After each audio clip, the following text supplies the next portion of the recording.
Because when you really think about how dangerous misinformation is, it can fester and cause contamination in the very foundation of our society, much less our government.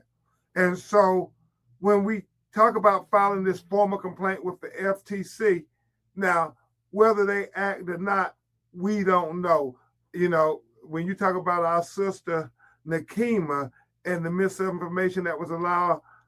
against her, it makes us have concern and pause. Just like my personal hero, Thurgood Marshall, understood, we have to fight in two courts when we're fighting for Black people to get justice in America. One in the court of law and the other in the court of public opinion. So I don't have faith in Trump's FTC, but I have faith in the Black community for us to repost, to reshare, to comment, and to spread the word about this misinformation, these anonymous news sources spreading all these lies about people who are leaders and figures in our community. I mean,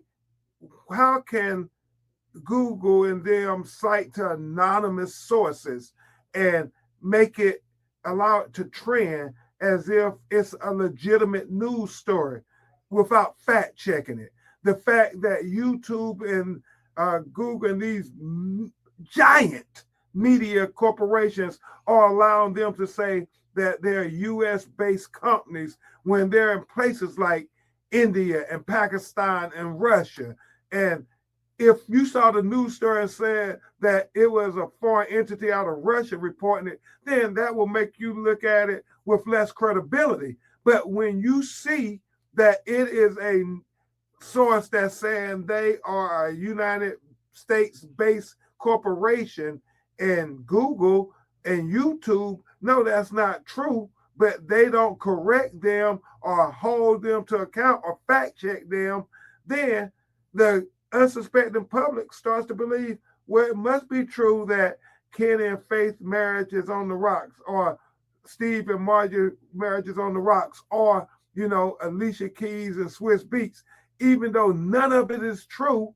because they've allowed it to be shared so much, then people start to assume it's true.